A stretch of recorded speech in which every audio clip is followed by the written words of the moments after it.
Hi, this is Carrie from Tone Wars. We're going to go live in just a few minutes, but before we do, I just wanted to take a few seconds to say a few things. Jared and I really appreciate when you guys tune in and interact with us when we go live. We work very hard to make sure that our live streams and our produced videos are educational and entertaining for everyone. Believe it or not, there's a lot of work that goes into our live streams and our produced videos. So if you like what you're experiencing here, here's a couple ways you can help us out. The Super Chat feature is turned on and any amount will be appreciated. Jared is also available for private consultation for a nominal fee. You can contact Jared through two of the links below. One is through our Tone Wars Facebook page and the other is through email. So thank you so much for your support. The live stream's about ready to start, so go pour yourself your favorite glass of whiskey or other libation and we'll be right with you. Cheers!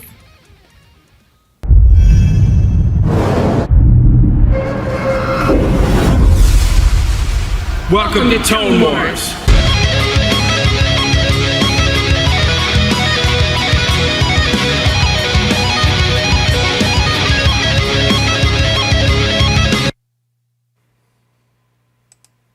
Hey everybody, what's going on? Sorry for the wait. Had to take care of some last minute housekeeping here. Just want to make sure everything is copacetic.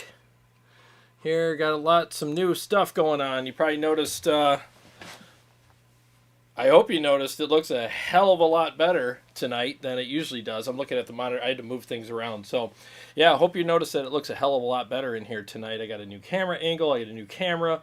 Actually, I've had this camera for a year, and I finally got a chance to spend 3 days. It took 3 days and a lot of troubleshooting. And to get all of this, kind of redone and revamped, and I think it looks a heck of a lot better. I can't wait to watch it back tonight and enjoy how much better it looks on my big screen upstairs. So now there will be some more upgrades coming, just minor things, but it's been a lot of fun and a lot of work putting this together. And I hope that you guys are enjoying the new, quality picture and angles and stuff like that. I'm sure you could probably see the lighting better in here. And, so I usually have the monitor right underneath the camera. Tonight, because the camera's so low, I have the monitor next to it. So if you see me glancing over, that's why I'm looking at the monitor and just making sure things are good. So I want to thank you for joining me. I'm very excited to be here tonight and hang out with you guys. Like I said, quick shout out to Aaron Short for helping me with some technical stuff, and Paul Raymond also for helping me out with some technical stuff.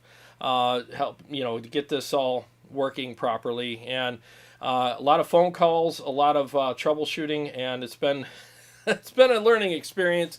But looking at the monitor right now, as far as I'm concerned, there's the payoff right there. I mean, the set looks way better than it ever did. I don't look so soft now. I used to look like I was filtered, So you guys probably see how old I really am now. You know what? I don't care. I'm just glad to be here, Cheers to everybody. Cheers to my co-host who is most likely watching out there, Carrie. Can't wait for you to join me on the new, setup and the new camera and all that too. It's going to be fun. And now you get to see how awesome she really looks. So it's going to be amazing.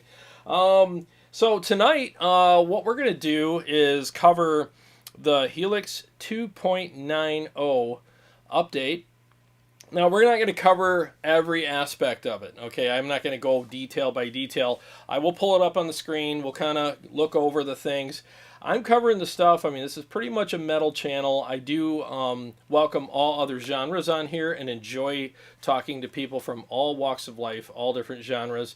But I concentrate mostly on what I know and what I'm familiar with and what I could play, because, I mean, if you handed me, a sound or an instrument that is just not suitable or fitting for what I do, it's not really my style, I'll make a fool out of myself really quick, and it just won't go well.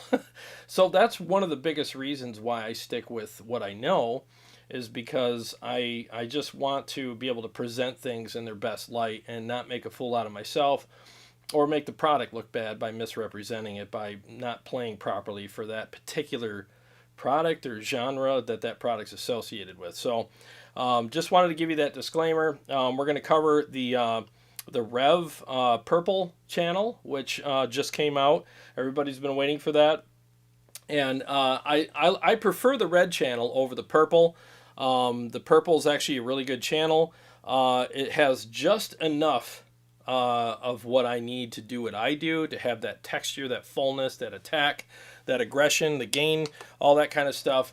But I prefer the red, but I'm still going to play the purple tonight. And I actually made a preset. I got home from work last night and made a preset for you guys, and it will be up on Custom Tone tonight after the show, before midnight sometime. I'll put it up there, and and I'll post the link here in the comments. I'll put it in the description of the video, okay? And then I'll also, if anybody is friends with me on Facebook, I'll try to remember to put it on my Facebook page as well. And it's free. So what you'll get is like 4 snapshots. You get a rhythm, a big rhythm. So I call it crunch, big crunch. You'll get a lead, and then you'll get a lead with a phase 90 on it too. So that's pretty much how I do it. Okay, that way you get a little bit of variety in the snapshots.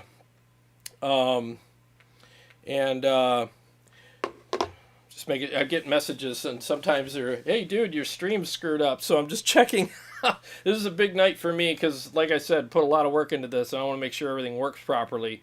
And I do this for you guys because I really want you guys to enjoy this. I want you guys to be proud to watch this show, and to open up the app or watch it on your television screen. And really, my goal is that you feel like you're watching an actual television show with a full production. I mean, that's really what my goal is. I'm not there yet, but I'm definitely taking steps to make sure that happens for you and me,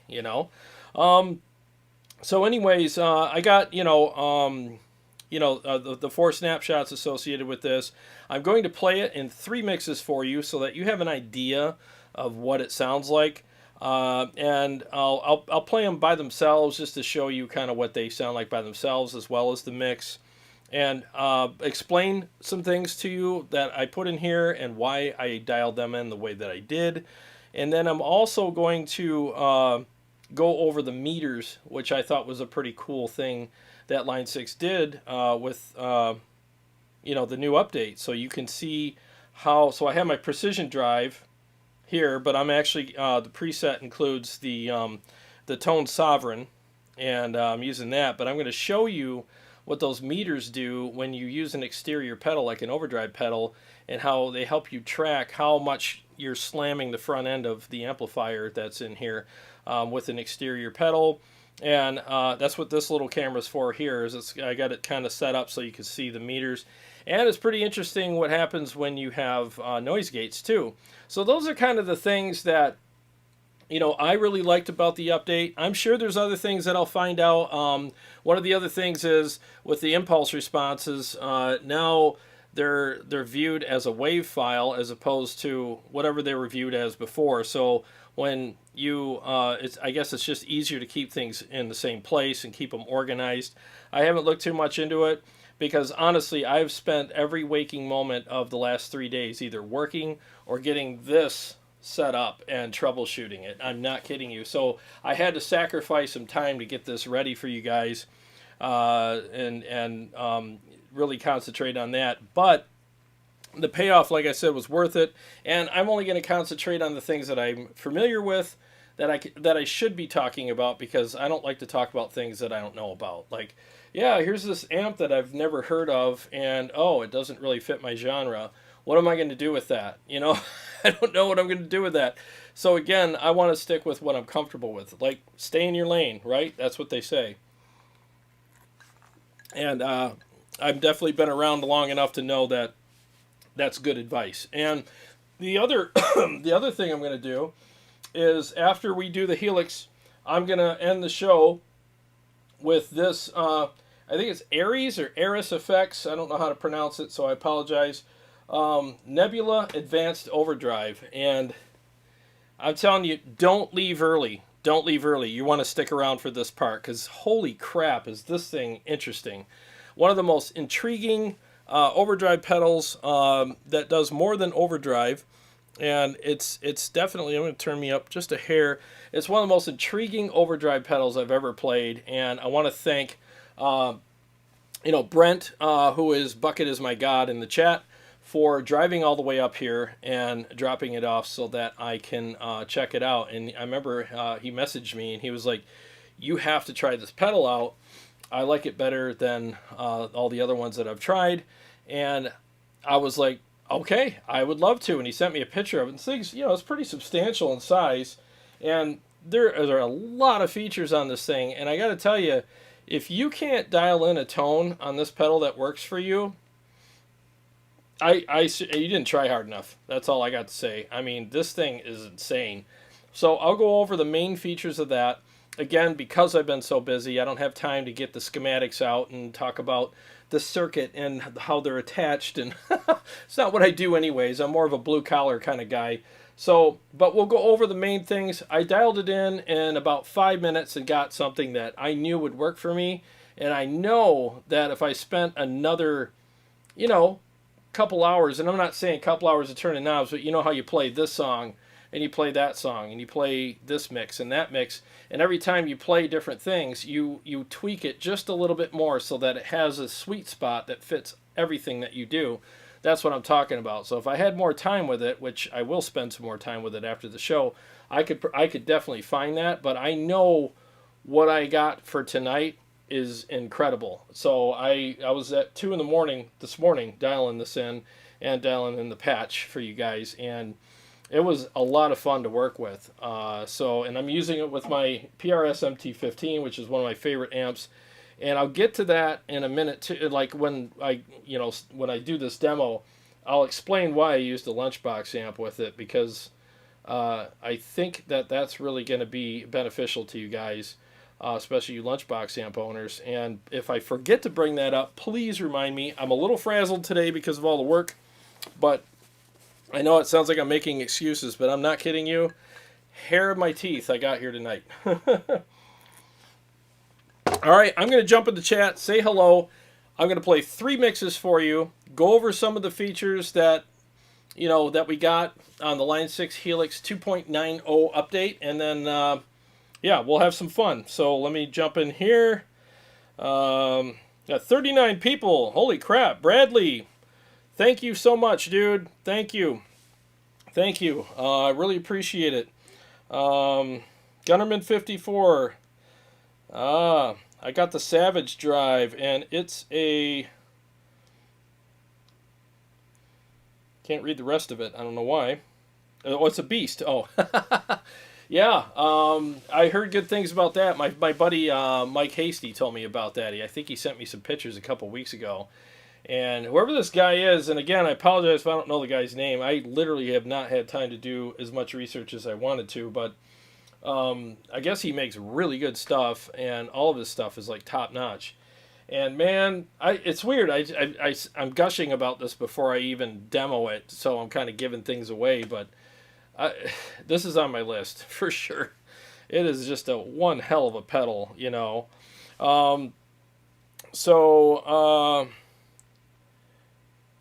Seaman, hey Gutterman, what do you think of the Savage Drive? He said it's a beast like 8 times. That's funny.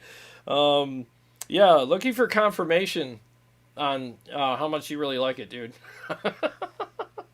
How do you guys like the picture? How do you guys like the angle and all that? Please let me know. I want to make sure that it was... I'm not looking for, pats on the back here. I just really want to know your opinion. Did you notice, like, when I went live, like, and I appeared here, did you guys like, oh my God, it looks different, like, it looks... hopefully you noticed it looks clearer, sharper, crisper, and just better. I'm hoping that. Warm Cord, what's going on? Oh, thanks. He said it looked killer. Thanks, dude. Appreciate it, Jay. So it was worth it, right?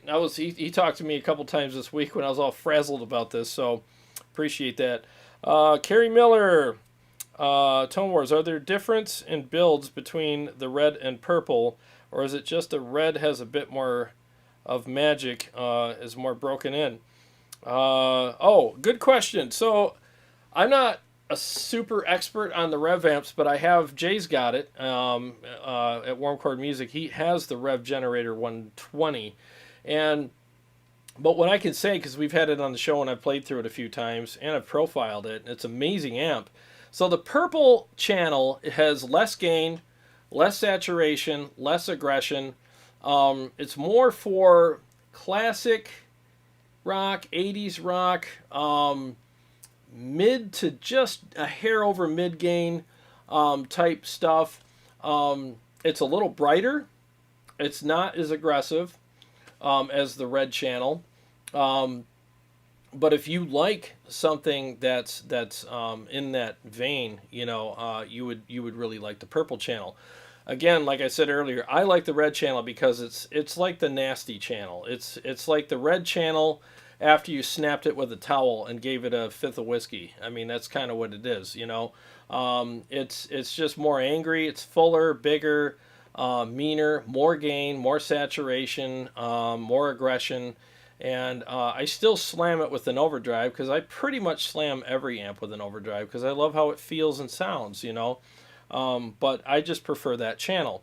But since the purple channel is the big talk of the town because of the new update, I made a patch for you and giving it away for free, and I'm gonna review it tonight and play it in 3 mixes. So that's gonna be fun. And I'll say hi to some more people. And Steve Shaheen, woohoo! He said it's cool to see the pedal board. Yeah, it's an extra wide lens, and I might even get a wider one. It's amazing how a lens changes everything. Like I can have this camera closer and lower, and it picks up the whole room more than the little webcam did, and the clarity is insane. So. It's crazy how crisp the picture is. And Friday I have the internet company coming over. I'm gonna get a new router because I was having internet issues with lagging and stuff. So I'm gonna have a new router, and I've went as high as I can as far as like my speed goes for my output. So I don't think I hope I don't have any more issues after that. I mean, I'm not taking any chances. I'm trying to give the show the best that I can give it so that everything sounds and looks as good as it can be. So, yeah, Carrie Miller, good to know. I was asking about your guitars. I thought because there's the red and the purple on the Revv too. I totally misunderstood you. All right, let me I was interested in the amp channels too. I love the lower gain stuff as you described for more of my taste, but the red sounds great. Oh, cool. Yeah, these are the same guitar. The only difference is the color. So they're exactly the same. They're both 7 strings, and I love them both. That one's tuned to a half step down, and then the B string is a whole step down. This one is B standard. So I use this for certain songs and that for other ones. That one sounds great on the purple, the Revv Purple, because it's a brighter amp, and the drop tune guitars love brighter amps because you get that throatiness, but the clarity with the brightness too. So it's a great mixture. It really is. Warm Chord says Purple can absolutely do metal rhythms, especially when the aggression switches. Yeah, tight and articulate. Red is bigger and more saturated. Better for leads, in my opinion. Yeah, so it's such a versatile amp. I mean, people use it for different things. It's great, Jason Taylor, looks like 4K. You're in 4K now. Sweet. I'm trying to remember if I'm streaming in 4K or not. I think it's 1080, but I know it's a hell of a lot better than it was. I mean, as soon as I switched to this camera, I was like, oh my god, I went from VHS to DVD here. So it was like, this is awesome, and I've been wanting to do this for a while, but I've been so busy. And with the whole stay home and don't go nowhere thing, one day I just came down here. I was like, I'm going to make this work. And it was, yeah, I'm glad I did it because here we are. But man, that was a lot of troubleshooting. But again, it was worth it for you guys. It really was. Let's see here. Make sure I got everybody taken care of here. I just don't want to. Oh, Aaron Lucas says looking good. Thank you, man.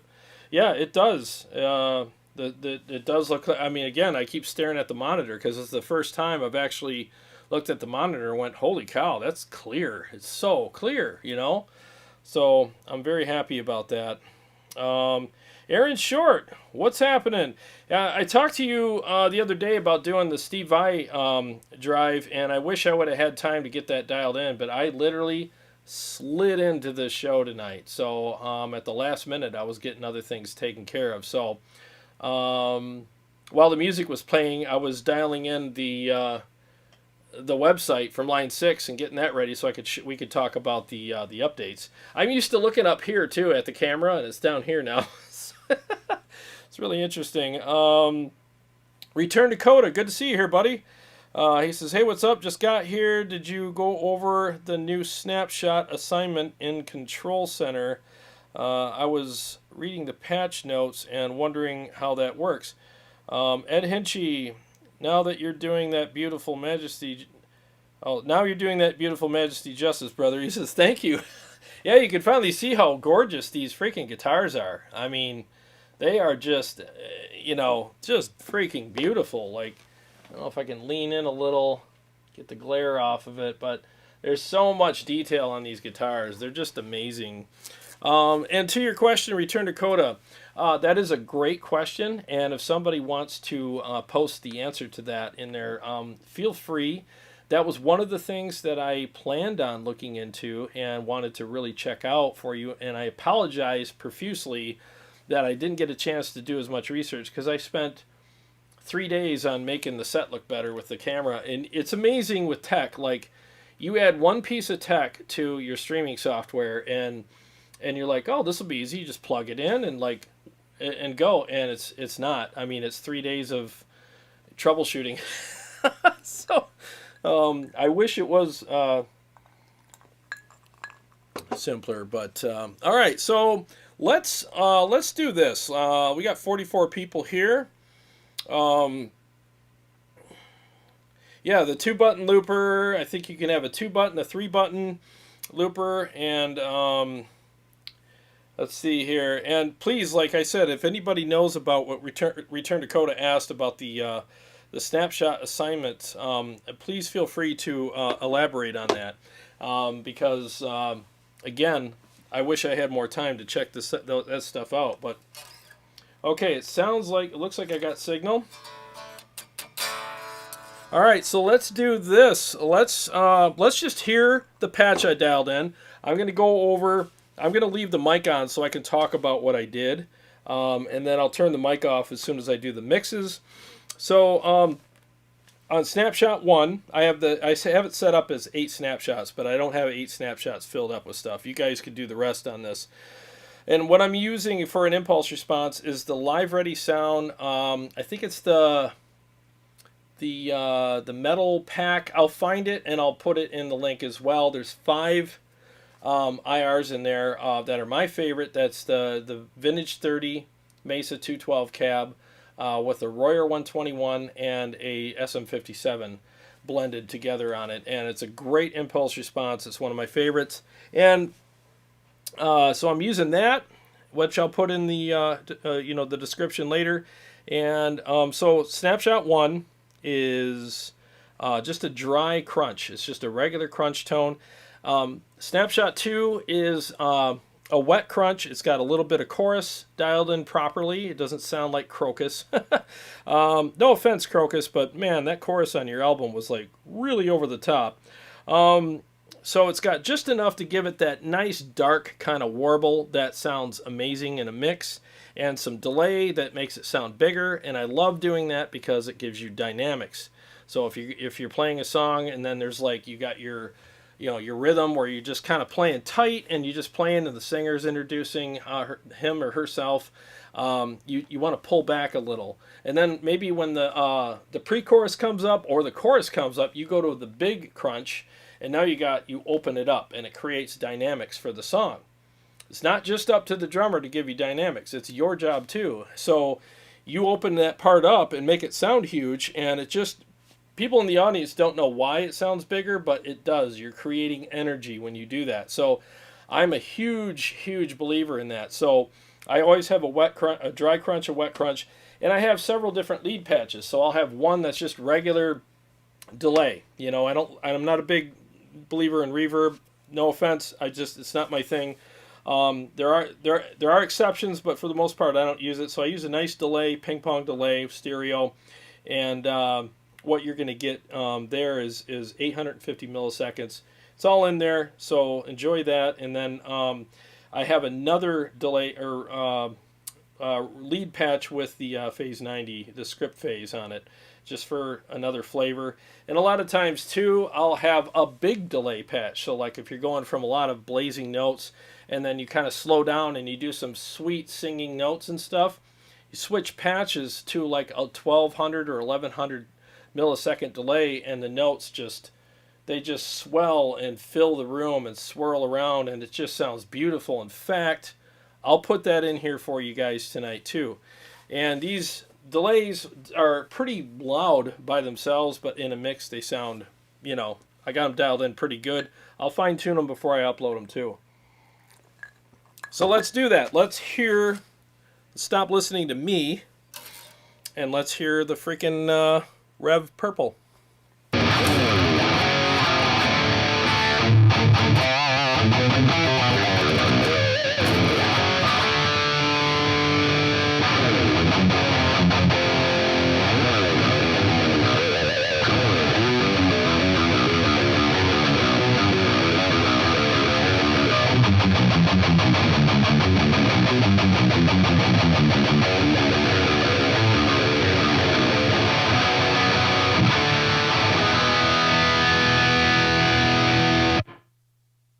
Okay, so here is the, and I'm using some of the riffs that I'm going to be playing tonight for you, so when you hear them later, you'll be familiar with. This is the big crunch.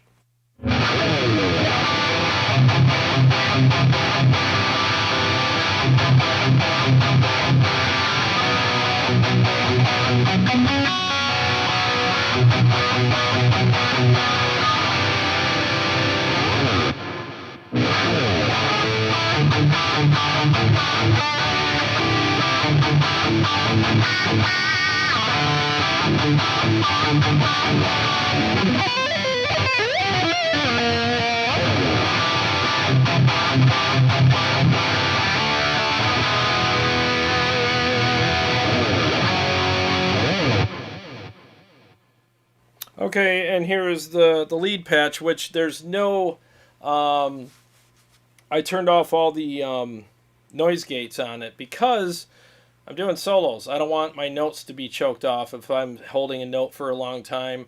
I hate it when they get choked off, and people are like, well, what about when you stop? And, you know, well, I mean, typically when I'm playing solos, I don't stop. But if I do have parts where I'm pulling out and coming back in, I'll either use the volume pedal or I'll actually dial in a special patch for that with, you know, as a secondary lead patch. I'll put it up here, over here on a snapshot with the noise gate on it. So that's the beauty of having a digital platform, is you can do all that stuff and customize all your stuff for every song and every part of the song. So here's the lead patch.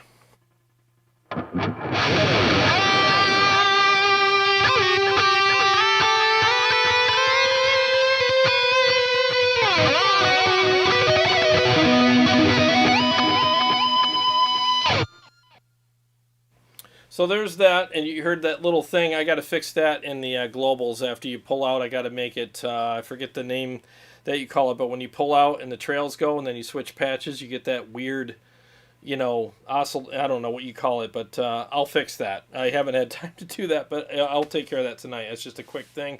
And then, of course, the obligatory phase 90.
Okay, so that's pretty much what this contains. Now, let's hear it all in a freaking mix.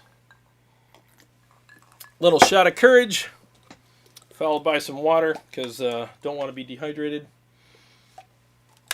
All right. Man, this is a great night.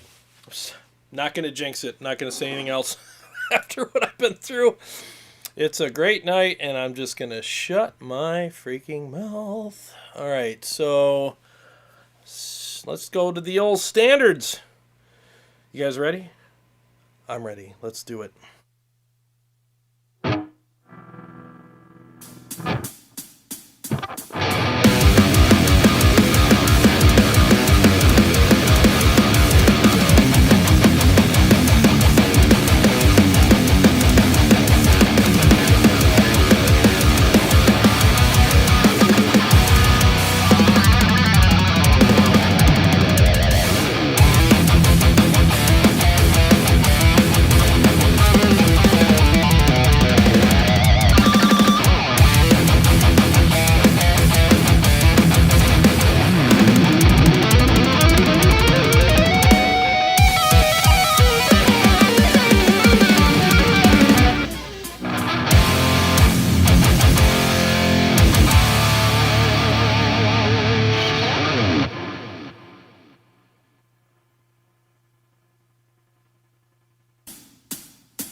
Okay, on this one, I'm going to use the, for the most part, I'm going to use a lot of the big rhythm. I'll switch back to the dry crunch every once in a while. For most of the part, it'll be the big crunch. So if you see, you guys can tell the difference when I get more dynamic with it, because on some parts I will use the dry crunch, and you'll notice the difference when I get more dynamic.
right, there's three mixes with me using pretty much everything except for the snapshot with the the Phase 90. Didn't have a song that required that, but at least you have it if you need it. But I like the fact that there's a lot of good dynamics there. And what I like too is when you're going from, the whole dry part. I'll show you real quick. I'll keep the mic on because I just want to. All right, so you got the whole volume.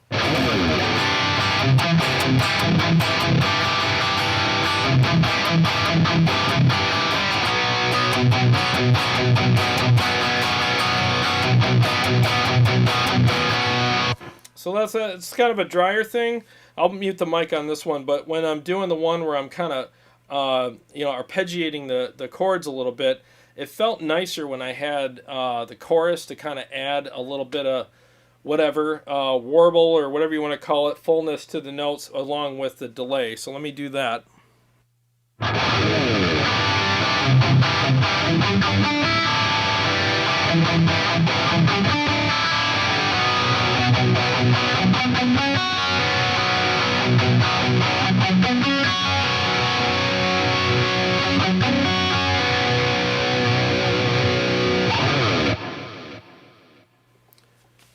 So that just adds a little. So when you're switching things around, it's always good to add a little something to it to make it stand out even more. And I even did it on that other part too. The I don't know what you want to call it, pre-chorus, whatever. The bridge. Here we go.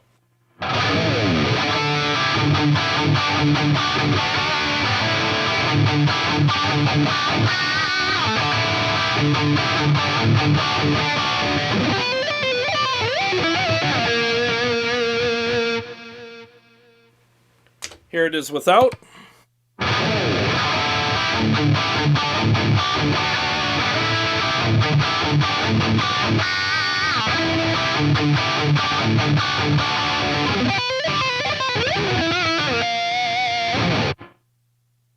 It's just a little more exciting with a little bit of delay and reverb on it. And there's some tricks that I'm not going to give away here, but when you get the patch, you'll see them. That I do with chorus that keeps it from sounding too shimmery and too much sheen on your notes and too shaky. And the one thing I can't stand is when it takes your edge away and it makes it too glossy and too glassy. I can't stand that. Or milky and cloudy. There's a special sweet spot with chorus. You want to use it to give you some modulation and a little bit of darkness. There's like a darkness there. So when you're hitting like lower notes, you'll hear it when I switch. Well, I'm not going to use that guitar in this. Maybe I should. But you'll hear it when you're hitting like lower notes and stuff. It just gives them that throaty kind of dark thing. And if you dial in the chorus right, it'll do that. It'll do it really well without sounding all crocusy, and glassy and shimmery, because it really, when you have that much on there, the biggest problem I think what a lot of people do is they have the chorus too fast and they have they have it dialed up too high, 50% or whatever. I mean, it's supposed to be big subtle. I call it big subtle. Like you want it to be subtle enough so that it's not taking all your edge away and sounding too warbly, but big enough so that in a mix you just hear enough where you're like, man, that just sounds so throaty and big, and it just adds some thickness to it, So those are the settings. I'll fine-tune. I think they're pretty much fine-tuned. Again, I washed 30 trucks in the snow yesterday, got home, and dialed this in at 2 a.m. I'll double-check everything before I upload it, but I think it sounds pretty freaking good. I'll do one more riff with it, and then we'll move on. You know what I'll do? I'll do half of a riff with without it, and I'll do half with.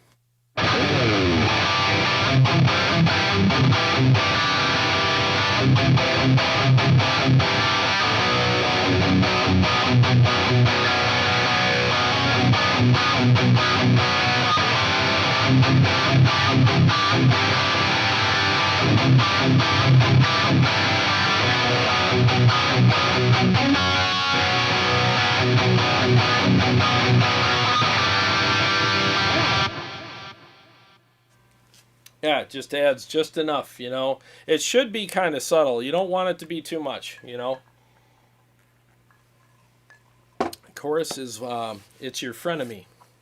All right, let me just jump in here, say hi to some people more, and just see what's going on. I got 44 people. Awesome. Kerry Miller, sounds great. Thanks, dude. Let's see here. Go back. Yes, I'm playing direct, by the way. So signal path, I apologize, I should have explained that earlier. So signal path, these two little cables right here, I'm just going out 1/4 inch right into the mixer, right out to the interface to you guys. So it's all direct, there's no cab, no miking, no nothing. So it's just an impulse response, direct out. I wanted to keep this like as real as I could keep it, you know? Helix Cabana Boy, what's going on, man? He said he updated a few hours ago. The new Revv Purple sounded perfect with my guitar, just with the stock cab. I tried new IRs, but I went back to the stock cab. That's never happened before. Interesting. Very interesting. I didn't even try it with the stock cabs. I just went to my go-to IRs, probably like a lot of people would, and I just kind of just did that, and I'm happy with it. But I mean, that's the thing. That's what's so great about all these products is everybody likes something different, and I'm pretty sure everybody will find something that will work for them. So it's definitely nice. The Law, Jamie's asking me, what are your settings on the amp block? You know, it's a good question.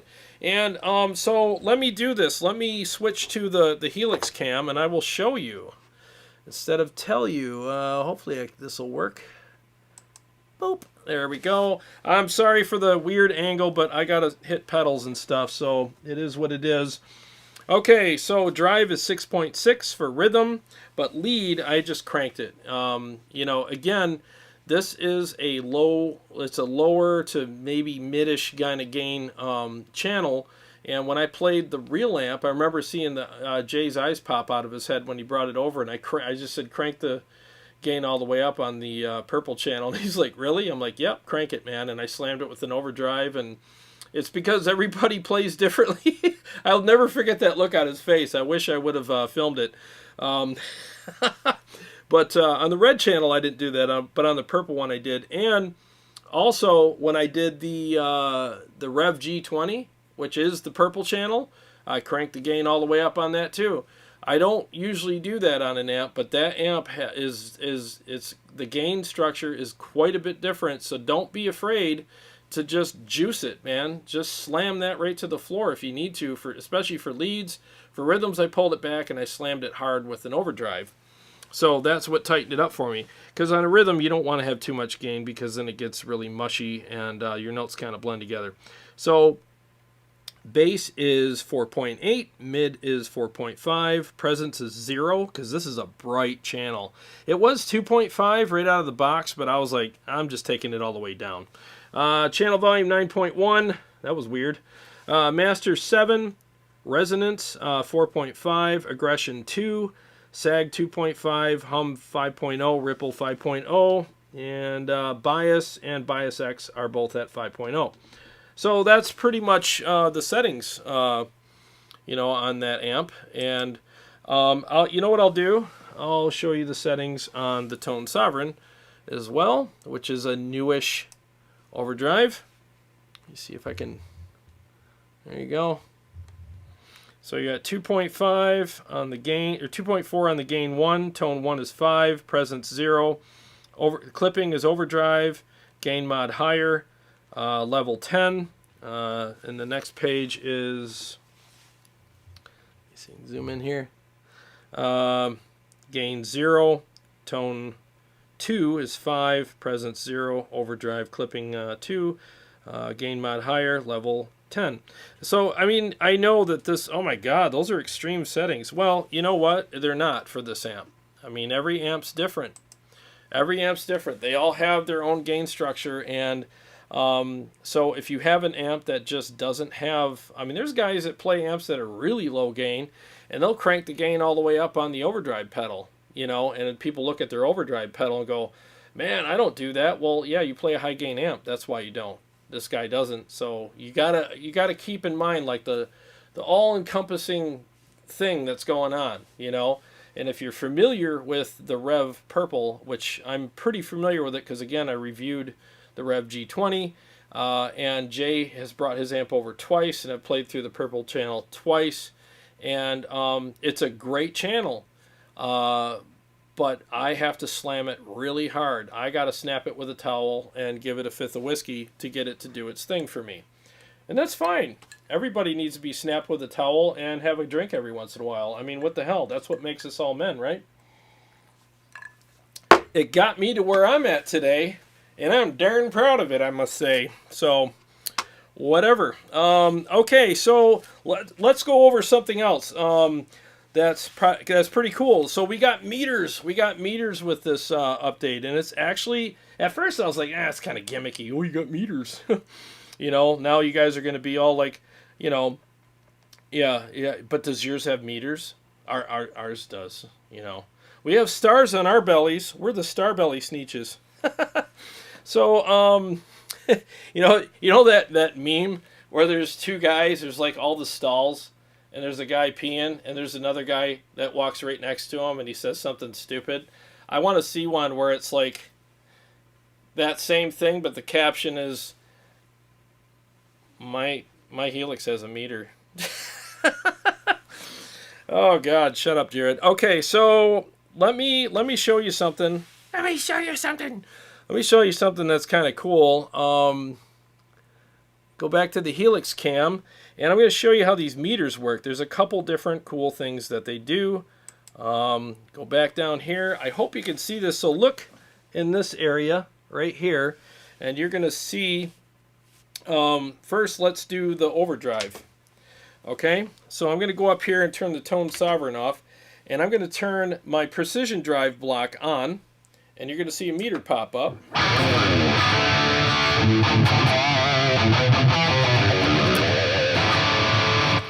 But you have to be on it. So let me go over there. Okay, there it is. Okay, so see it move? Right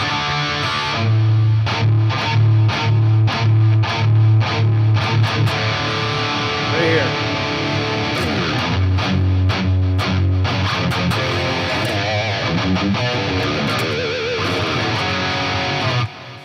Okay, so it's showing you how much that pedal is slamming the front of your amp. So I'm going to turn up the volume more. So let me get out of here, go dry.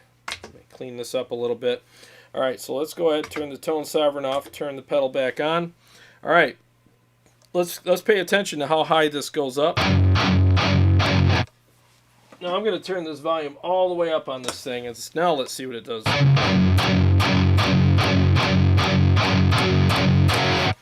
Goes up even more. Let's turn it down quite a bit and see what that does. Yep, goes down a little more. Let's see what that does. Interesting. Yep, so it'll show you kind of what's going on there. So that's kind of interesting. And the other thing that I felt was kind of interesting was the noise gate. Let's go down to the noise gate. All right, you see it working. It's already working. You can see the meter going crazy down here. Could probably... There we go.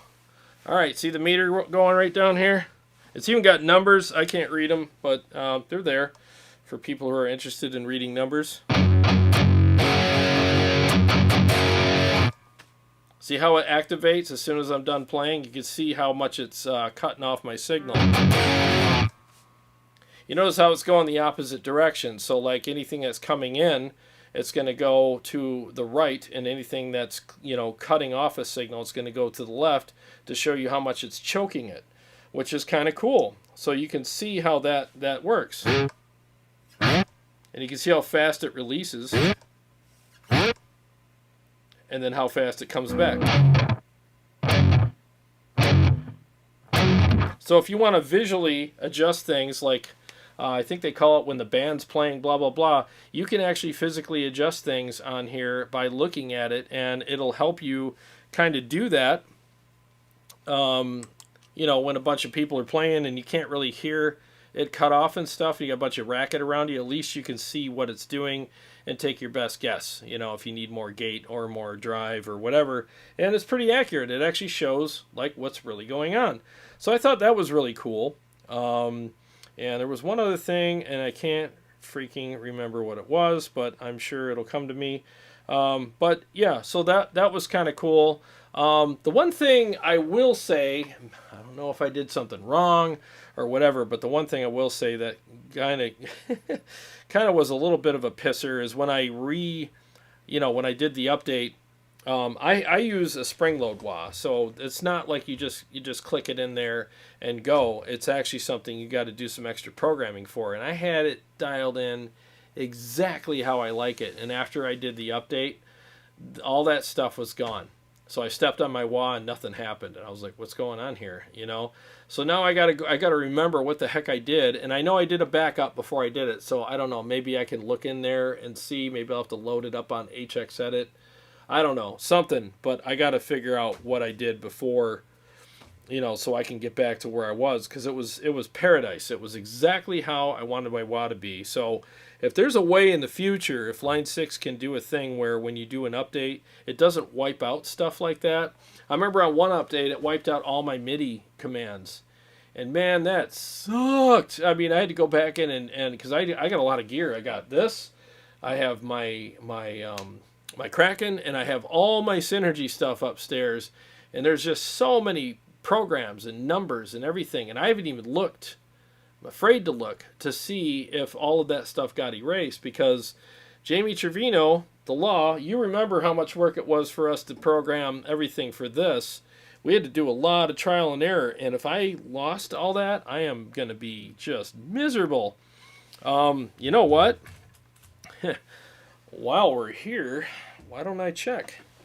Why not? It's a review of this update, so why wouldn't we check, right? So let me go and find. Okay, here we go. MT15. Here, moment of truth. Let's see here. It's been a while. Oh my God. It's all gone.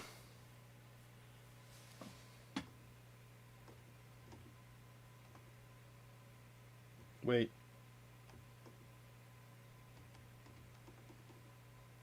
No, it's not. Okay, I stand corrected. It's not gone. It's here. I was just on one that didn't have a command on it. So, oh, thank God. Okay, so I'll take that. I'll take having to reprogram my wah over not having to reprogram all my MIDI commands, especially on this. Oh, God.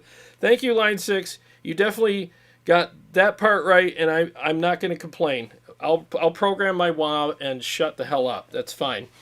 I'll go stand in the corner now. So yeah, at least that's good. I'm so relieved, because I literally didn't even look until just now. Now I got to go back and find my preset again. I labeled it Tone Wars Revv or something. There it is. Okay, so, and that's what it'll be called, Tone Wars Revv. Did I just lose my camera?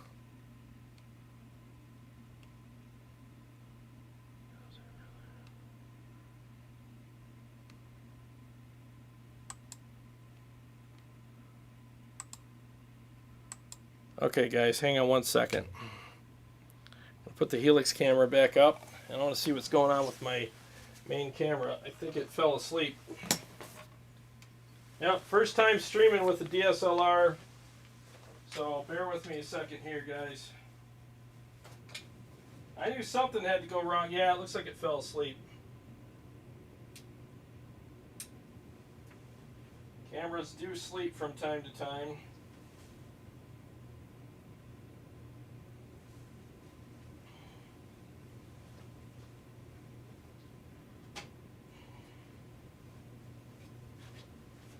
Alright, bear with me a second. Sorry, guys.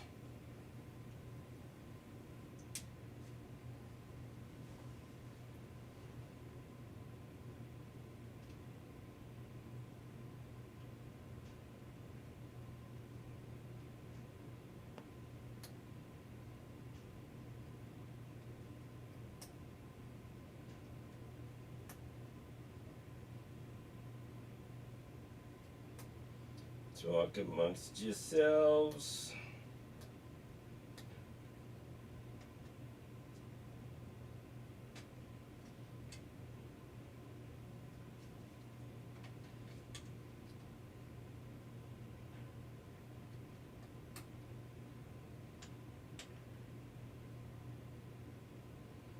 Okay, I'm just going to replace the battery while I'm at it because the other one was getting pretty low. So, sure that's all good. Looks like we're good. Charge this battery. Apologize, guys. That's what happens when you live stream. Stuff happens. I used to sweat it. I don't so much anymore. As long as I know I can fix it, I'm usually fine. So, all right. Ah, there I am. Did you guys miss me? I missed me. I missed seeing me on the screen.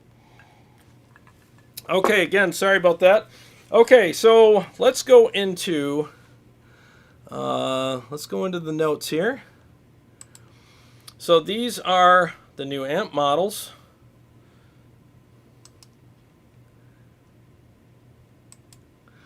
Let me just pull this up here. We'll scroll through. Here's all the new effects. I'll let you guys read these. I can't read them from where I'm at. The monitor's like 10 feet away from me.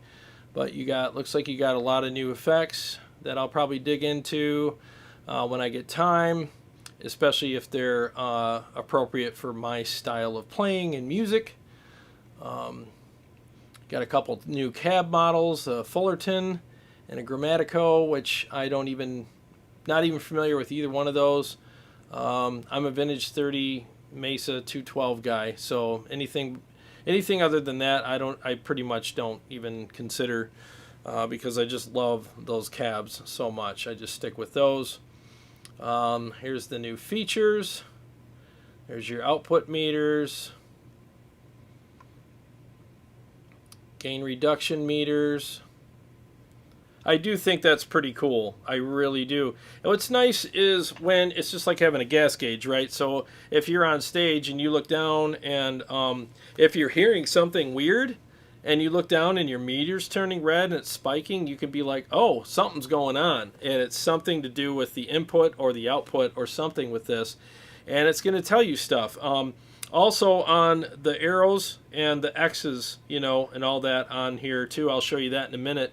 They're green or red, and if they turn red, there's an issue. If they're green, they're fine.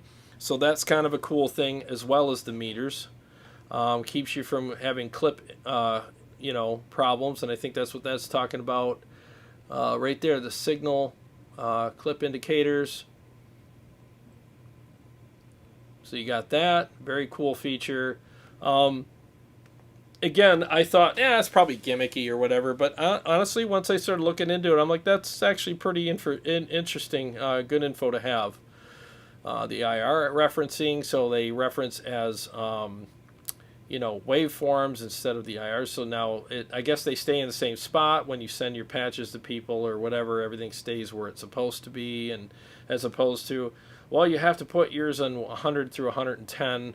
Or else it won't work. They just stay with the patch now as opposed to with the number that they used to be assigned to, which I think is really cool. And the command center. So there's the snapshot stuff. I think that Return to Coda brought up earlier. So there's like the instructions for that, and it talks about kind of what that does. I think that's really cool. I heard about it. I didn't do a lot of research on it. I apologize, but I will. I think that's, from what I've heard, it's a killer feature. And as you guys know, I use my Helix 4-cable method, so tonight's kind of different using it this way. So if there's any of these features that are pretty much just for direct, for me, I'll be happy for everybody else to have them, but for me, I'd probably not use them. But if it's 4-cable type stuff, I'm going to be digging into it big time because I love the Helix 4-cable, and in my opinion, that's where the Helix really shines is 4CM. shortcuts, model subcategories. Oh, so that'll help you find the amp models that you're looking for easier, I guess. That's kind of cool. Then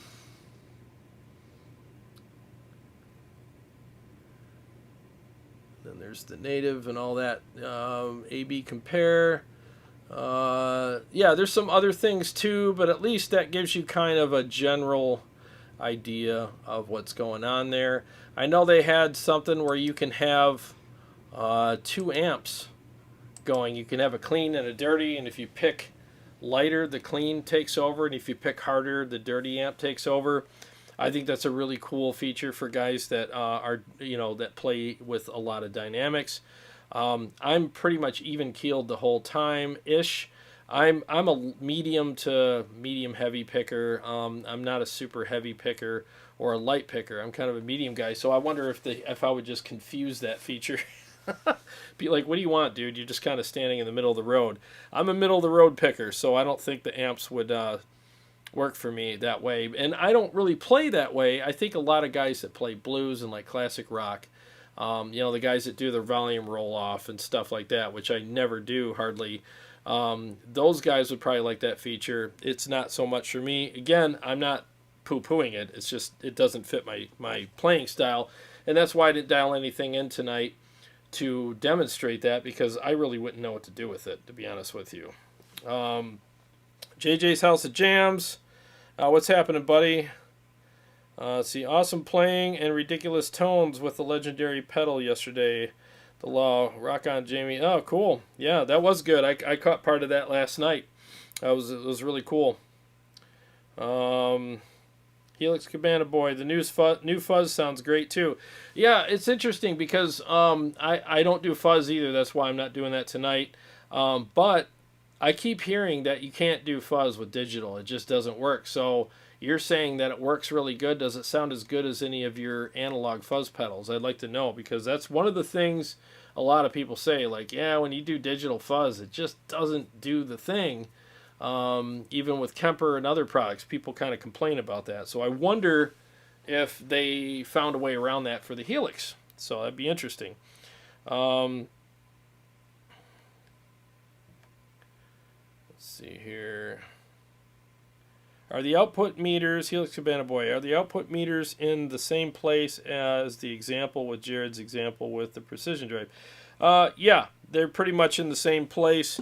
Let's see here. Let me go back to the Precision Drive. Turn off this.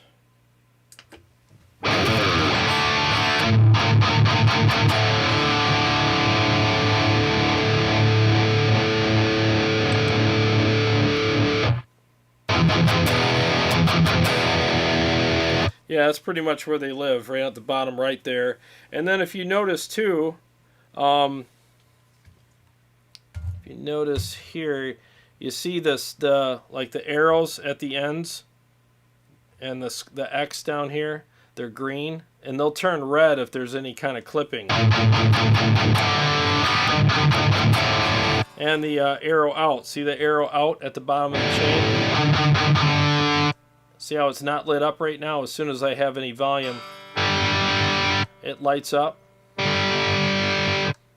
So that's kind of cool too. So it shows you, all that kind of stuff. So that's really, really cool. Again, I think it's it's a unique tool to have. And if you're in a band situation where you're on stage and it's a bunch of noise and you just need to make sure that you're not clipping, because sometimes the sound guy will be like, dude, you're clipping. There's something weird going on, and you can look at your board and go, I'm not. I mean, there's nothing red here, and I trust this.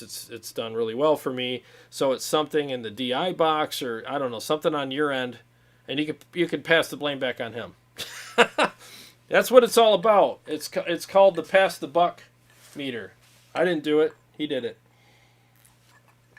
So that's pretty much what that is. I want to make sure I covered everything I was supposed to cover with the Helix update. Again, there's more stuff, but I mean, I just cover stuff that I know about. I'm not going to sit here and pretend to know what something is. And I'm sure there's some other guys that have done the more in-depth type stuff with, with the Helix, update with like different things based on their genre. I mean, that you don't see a lot of guys that play like blues, like when a metal amp comes out and they're like, yeah, let's check out the new, death metal amp, and it's like it doesn't make sense for them to do that. Same thing with me, not making sense for me to cover other things that aren't in my wheelhouse. But that's pretty much like the gist of what's going on with the Helix. I'm sure when I dig in further, there'll be some other really cool little Easter eggs for me to discover and enjoy with my 4-cable rig setup, which I don't have going on tonight. So when I switch over to the PRS MT15 and the Nebula Advanced Overdrive, it's all going to be dry. No, there's no other, I'm not doing 4-cable. It's just that amp, that pedal tonight. It just, with all the stuff I had going on, I just wanted to keep it simple. So let me do that. So what I have to do, let me see if there's anything you guys wanted me to cover on the Helix before I move on to the next segment. And again, this patch will be uploaded to Custom Tone tonight before midnight under, Jared5182 is my name in there. And I'll also post a link to it in the description of tonight's, broadcast for you guys, and as well as the impulse responses made by Live Ready Sound. They'll be there too. I think they're like $5 or $5.99 or something. You get 5 impulses, and they're really good. That's what you're hearing tonight. They sound amazing, and if you like a good vintage 30 mic'd with a 421 and a SM57, which is kind of like the way to mic metal tones, or at least hard rock or whatever, that's really the way to go. And by the way, I wanted to tell you there's a high cut on this too. I wanted to make sure I mentioned that. So the high cut on this impulse response is down to 6.0 kilohertz. The reason why I did that is because, again, this amp is super bright. So it's not the impulse response that's doing a lot of that. I just found another way to do a nice cut on it. So I'll go ahead and demonstrate that now. So I'm going to go ahead and get rid of the high cut, and then I'll bring it back down to 6.0, and then you'll hear the difference. Here we go.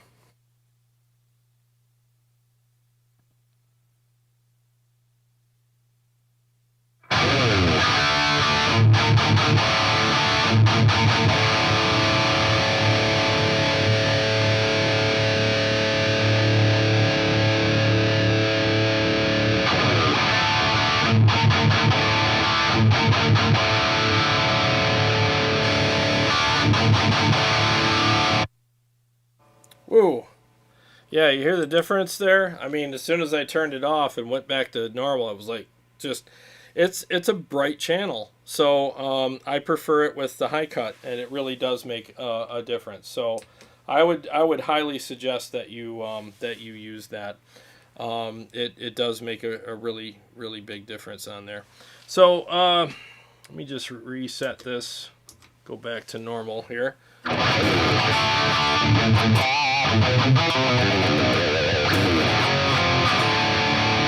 All right, so if there's nothing else you guys want me to cover on the Helix, I'm going to switch over to the MT15 and that crazy awesome pedal I got hooked in front of it.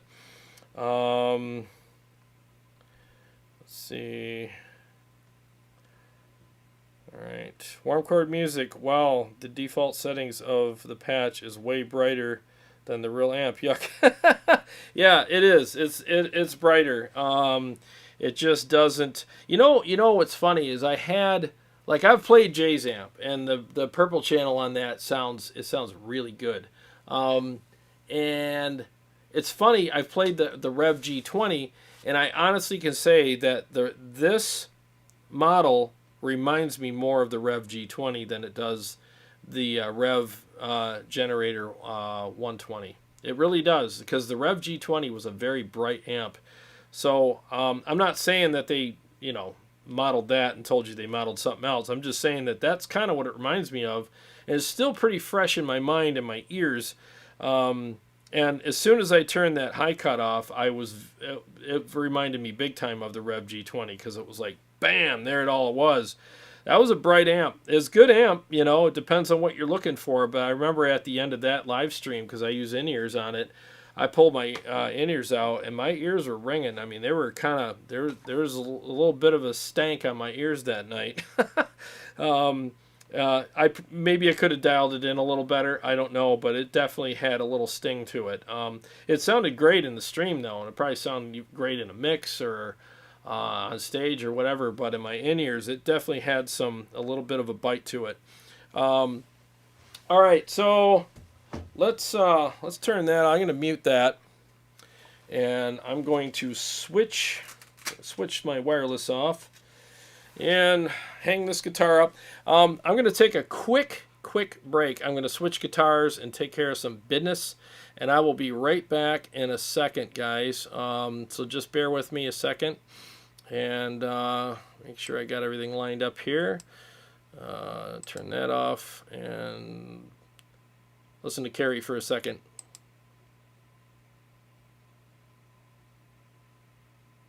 Hi, this is Carrie from Tone Wars. We're going to go live in just a few minutes, but before we do, I just wanted to take a few seconds to say a few things.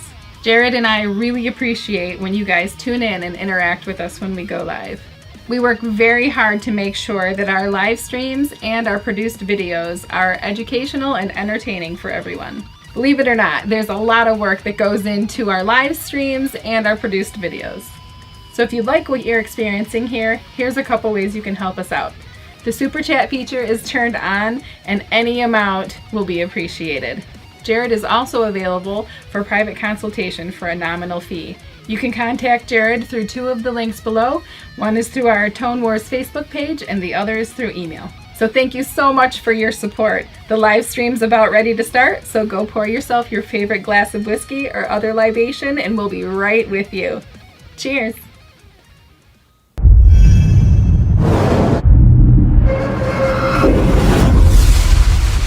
Welcome to Tone Wars.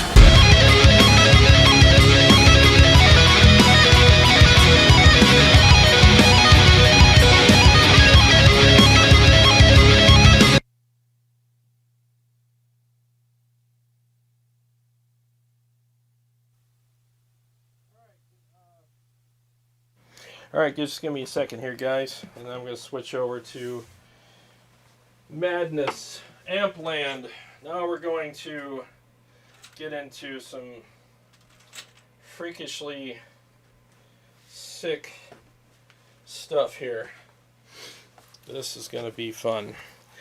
I'm going to do two mixes for you with this amp and go over some of the basic features of this pedal. I mean, honestly, I could sit here all night and flick switches and turn knobs with this pedal. And let me just tell you something. I don't want to bore you with all that, but what I'm going to say is I'm going to turn this off because I'm going to be tempted to step on pedals when I'm doing solos because that's what I use it for. For cable method, I'm always... Why isn't it doing anything? Because it's not hooked up to it. Yeah, I can flip switches and turn knobs all night and get this thing to sound like whatever you know I want it to sound like. This is the pedal. So if you look at all the knobs and switches and like the different voicings, and everything's labeled at the top. So what you do is you hook it up in the front and in the back of your amp. You're going to hook it up in front and in the effects loop. And there's parts of this pedal that affect the front of your amp. In other words, they slam it just like an overdrive pedal would. But there's tons of different clipping options, voicing options, and then there's also, depending on where that switch is, when you turn those knobs on the right side of the pedal, they affect things differently. So it's almost endless what you can do with this pedal, tone-wise and feel-wise and shape-wise. But on the left side of the pedal, you got muscle and master. And let me just tell you something. This thing, as far as the muscle goes, what that does is it gives your amp that low end that it needs. Now, I'll say this too. I think it's perfect for any amplifier. I really do. Whether it's Synergy or a big 100-watt amp or 200 watt and whatever, you know, but it's even more necessary for a lunchbox amp because there's a lot of lunchbox amps out there that they sound great, but they sound small. And I think that, I mean, the MT15 doesn't sound small, but I'll tell you what, with this pedal, it sounds like a 100-watt amp. It really does. It has the girth and the size of a 100-watt amp, because that's one of the things that the bigger amps have, is they have that bigger kind of sonic shockwave that they make when they make sound, and the lunchbox amps don't, because they have less watts and yada yada. But with this pedal, it actually will slam the front of this and shape your tone and make it feel amazing the way you want it to. But it adds, you know, in the back end through the power section, it adds that resonance and that girth and that fullness. So a lot of times when you're using, let me turn this picture off now. I think you guys got the idea what this does. Okay, so a lot of times when you're slamming an amp, sometimes you'll cut too much out, and it's like there's nothing you could do though, because it's like that's what I need as far as feel goes and tightness, but man, it's just now it's kind of too thin. What do I do? There's other pedals out there. Jamie, if you want to post the other pedal out there that people could get, I keep forgetting the name of it. It's on the tip of my tongue, and I can't think of the name. But that would be something that you can get. But this one does both. So it's balanced. So it'll add the good kind of stuff back in that you want. And so now that you have that nice cut in the front and that searing top end that's really pleasant but aggressive, and then you blend it with that really nice shockwave and that resonance, it's like best of both worlds. Instead of having to turn some of that stuff down on the front end, you just add that warmth and that fullness, and it kind of just, you know, it kind of like sinks, the top end sinks into it just enough to be pleasing to your ears now, and now you got the best of both worlds. So I'm gonna do some riffs with this. And all right, so full disclosure, I don't have I don't own a noise gate, because I use Helix 4 cable method, and there's noise gates in there, and my precision drive has a noise gate in it. So it's gonna be a little noisy tonight. I apologize. It's the way it is. And I will say this to Airis Effects. If you guys, this thing, you guys did a great job on this pedal, by the way. It's freaking amazing. I've heard awesome, always good stuff about your gear. If you have like something like this and you put a noise gate in it, sign me up. I mean, I'm probably going to get this anyway, but I mean, that would be like the ultimate pedal to me. It's like you got the perfect amount of shaping on the front end, tons of options, endless options, and if you can't make an amp sound good with this, you're nuts. You have the perfect amount of low end type stuff that you do, and you have the master volume. So like you don't have to reach for your amp, you know, to turn the volume down. So like this is on your pedal board, you just turn this down, and it controls the master of your amp. So you can even crank your amp and turn, you know, this down. It's almost like a poor man's attenuator, again, like the Helix does sometimes. So I know people are going to say, but technically, whatever. But it'll kind of do that for you. But if you put a noise gate in here, oh my God, it would be insane. I mean, it would be freaking awesome. So let's make some noise. Let's fire this up. So here it is without. Oh, I should probably mute the mic.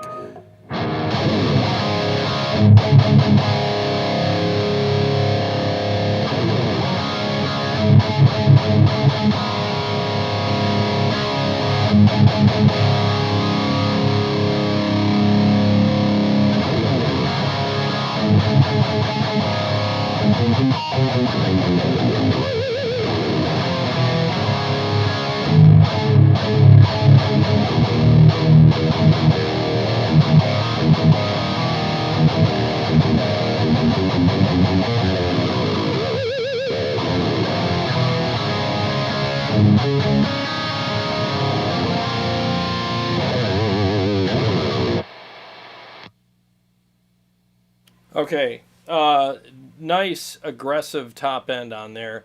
And with the master, I can adjust the volume so that it's the same whether the pedal's on or off, which is cool. I can balance that, what I just did there. So now I got to pay attention where I have the muscle thing. Okay, so with the low end, the other thing that I would like to say as far as what I would change about this is that these knobs are really cool. I like the fact that they're kind of like, industry kind of knobs. They're beefy, but I wish they would put like a very present dot at the top so you can see where you're at. Instead, it's a black line, and with the glare and with bad lighting, sometimes it's really hard to see like where you're really at on it. I know you're supposed to dial this stuff in with your ears, but it's nice to know when you set your pedal board down that like you can see like, oh, one of these knobs is turned all the way down or all the way up, and it's not supposed to be, and I remember where it's supposed to be, and you could just give it a quick tweak. So that would be something that I would humbly and very appreciatively say, maybe on the next batch, put a better indicators on here so you can see where you're at. Because as I'm looking at it right now, I literally can't tell where the black line is on any of these knobs because of the glare and different things. So if that was fixed, that would also be an amazing thing. Like probably like even like a Dayglow dot or something. They got that the gun sight. I have night sights on my gun. So like I can see, like you could see the dots, and it's just glow in the dark like paint type stuff. If you did something like that on here, put a little divot and fill it with that paint, and then I think that would be really cool so you could see it better. All right, so here's what I'm going to do. The reason why I'm saying that is I'm trying to remember where I'm at on the muscle knob, and I'm like, where's the line? Oh, there it is. Okay, so I'm about 1 o'clock. So I'm going to take it all the way down, because I think this is my favorite feature about this, and I'm going to move it to 9 o'clock, 12 o'clock, 3 o'clock, and then all the way up. Okay, here we go.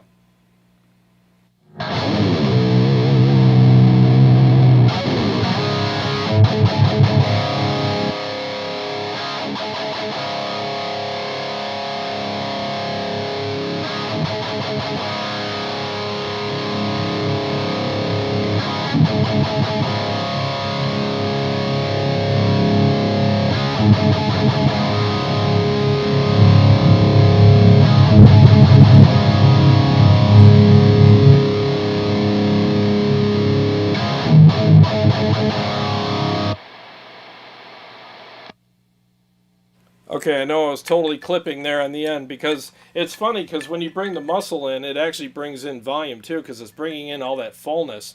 And it's just punishing my cab, which we all know cabs love to be punished. So that sounds amazing.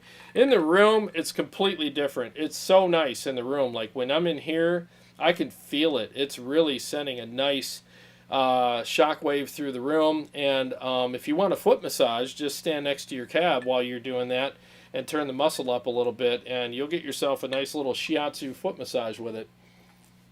Because it does add a lot of really good resonance and fullness, but it's not flubby. It's not tubby, flubby, gooey. It's not like that at all. It just gives you that nice sonic boom, out of your cab that you want.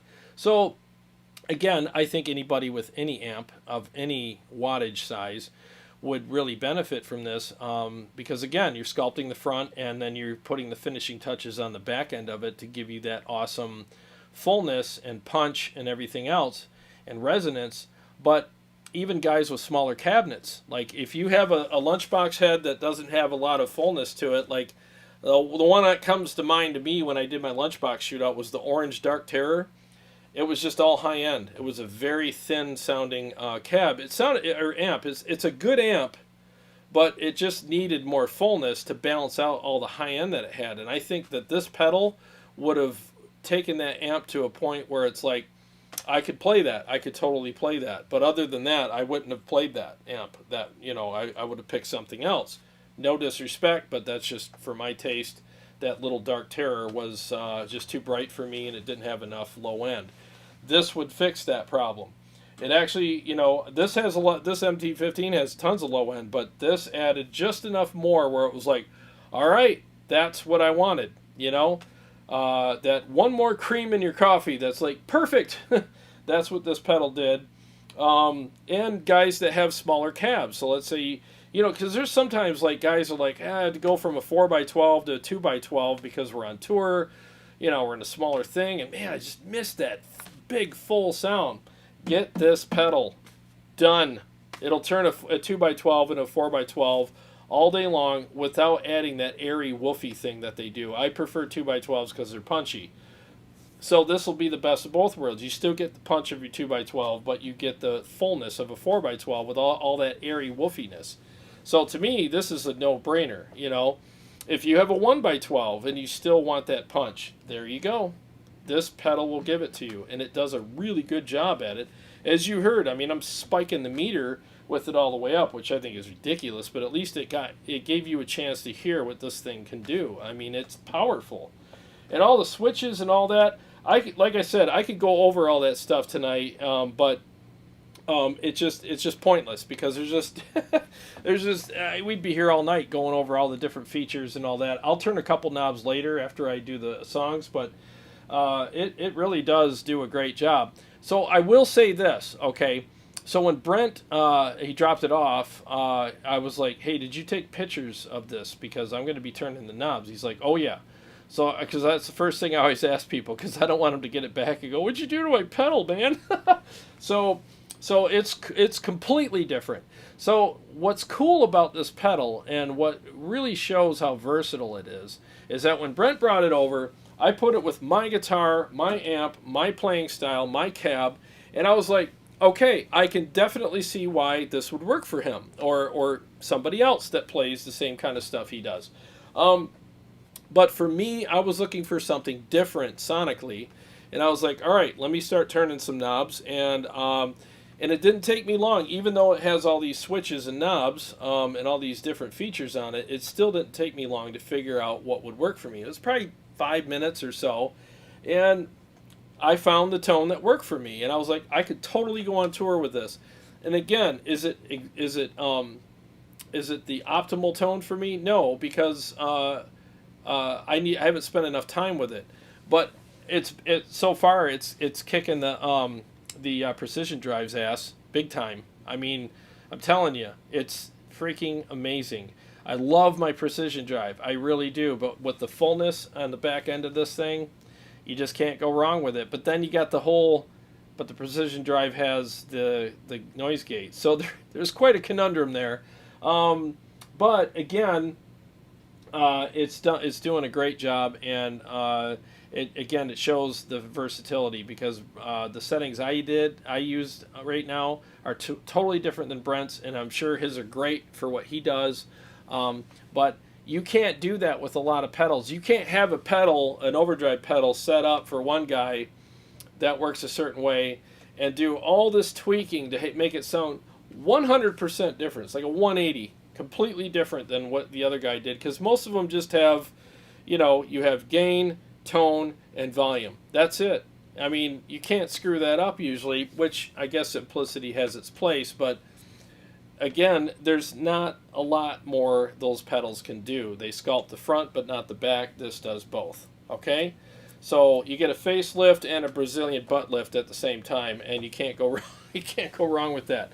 All right, so let me screw up some mixes here. This is kind of cool because I'm playing, well, not for me, for you guys. You get to have a little laugh at me at my expense, because I'm going to be playing with no effects. I gotta play dry with this, and there might be a little bit of noise in between things, but whatever, man. It's rock and roll, baby. All right, let me mute the mic, turn the pedal on, and we are gonna go with the Sphinx.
Okay, that was the Sphinx, and I'm going to do one more.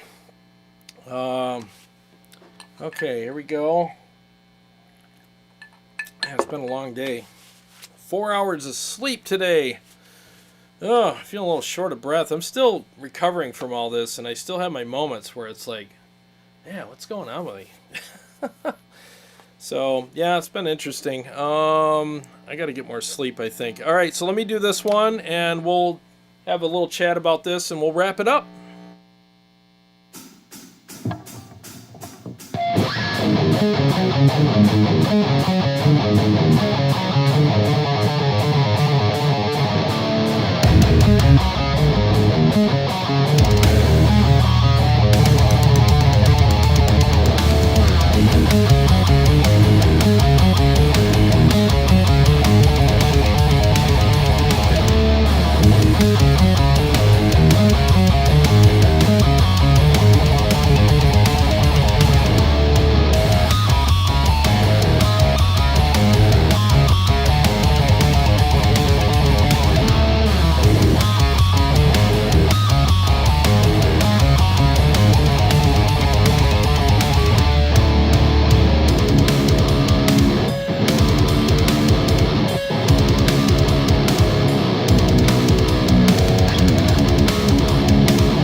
Okay, so there's two mixes with that. That's what it sounds like in the mix. I'll show you a couple of things what the knobs do. So you have width, and let's see, what do we got here? You have a plus and minus, you have a width, and a voicing knob. So I'm going to let's do the voicing knob. I'll show you what that does.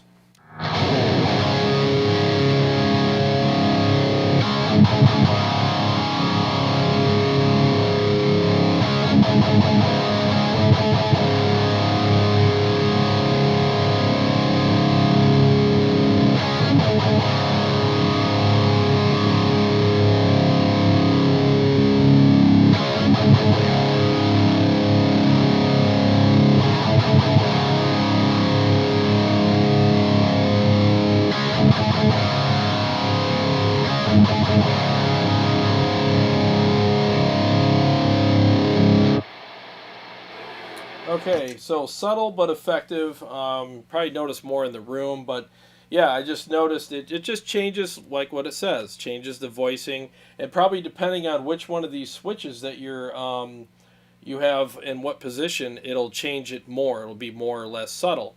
So the next one is going to be the width. Let's do that real quick.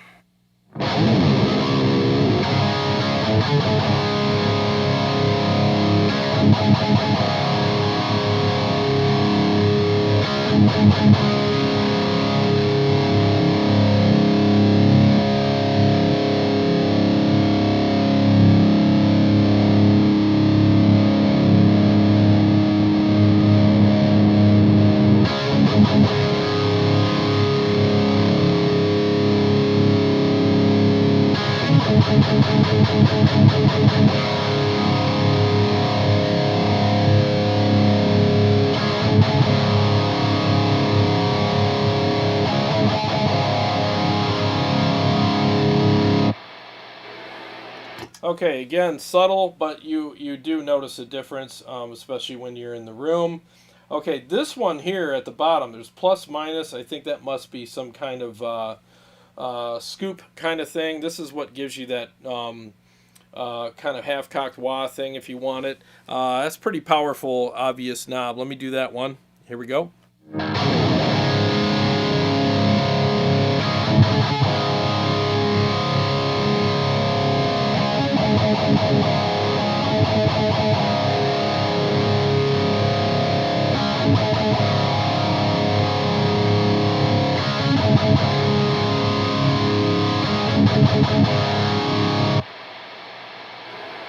Okay, so all the way down gives you more of a direct kind of, doesn't really do a lot to your amp.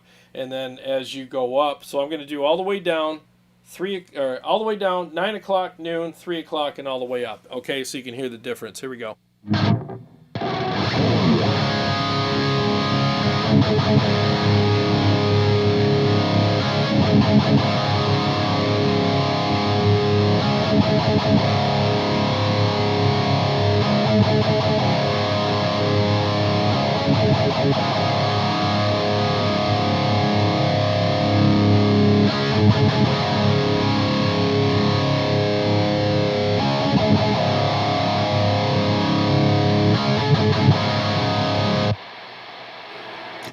So there you go. There's the difference. And again, with the master and the different other things that it has, I mean, it's just insane. You know, I mean, depending on how you have the clipping set and other features, like there's bite, clip, and tight, and there's 3 toggle selections in all those too.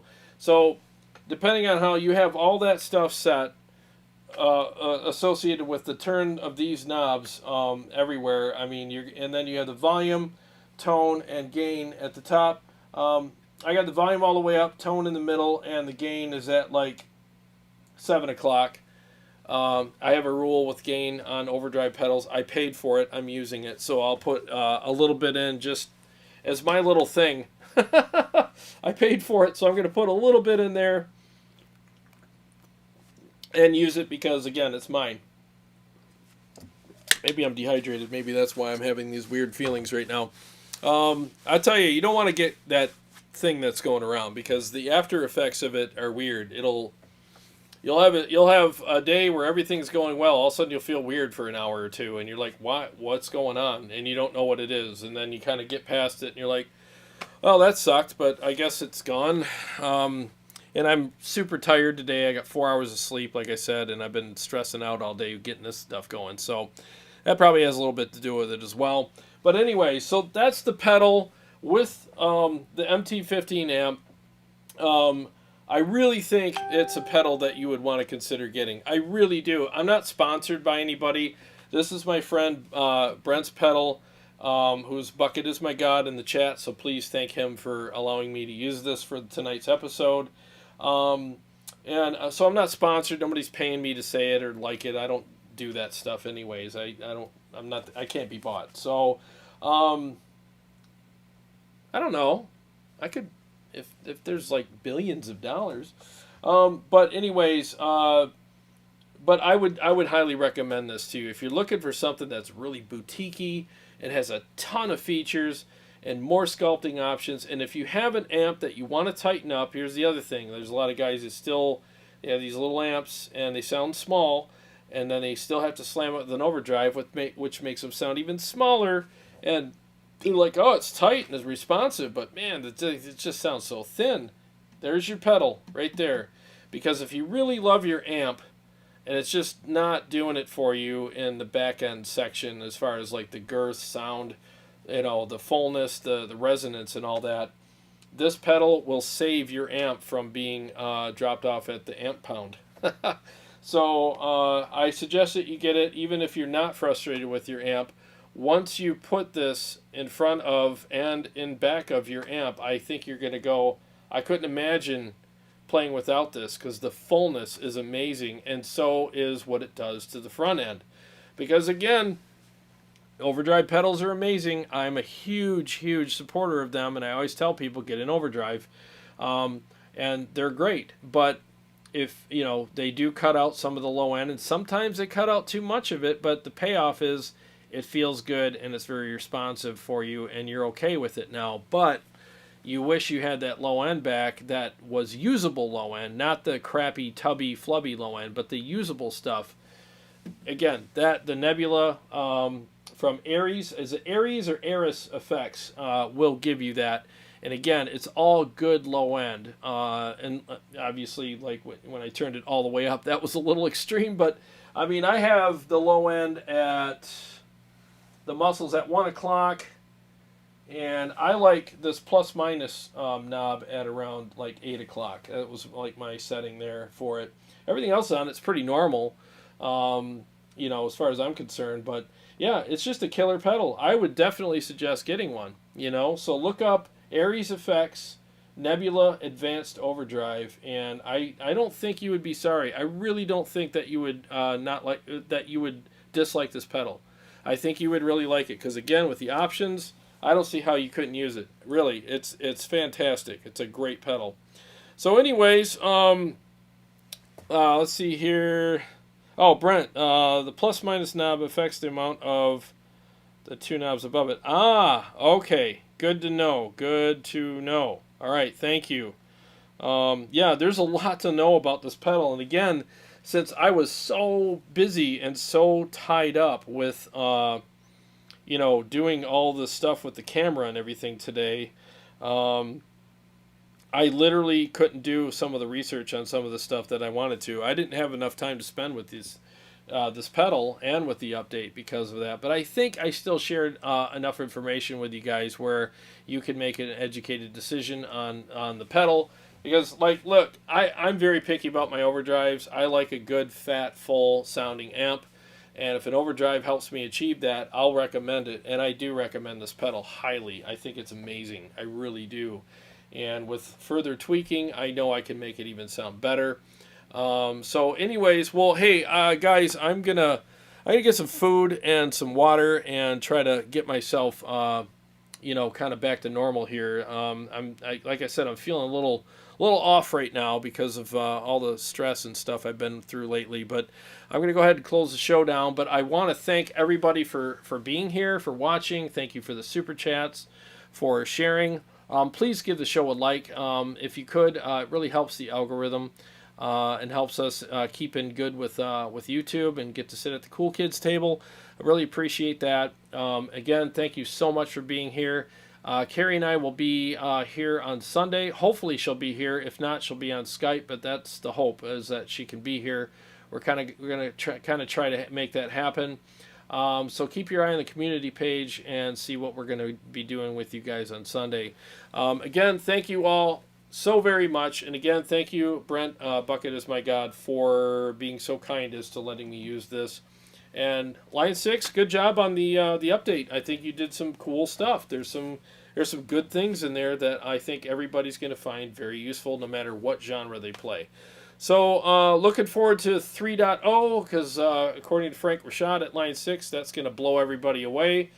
Can't wait. Can't wait to see what they have in store for us, especially for the 4-cable method stuff. Can't freaking wait. All right, guys, thank you so much for being here. I really appreciate you. Love you all, and I will see you.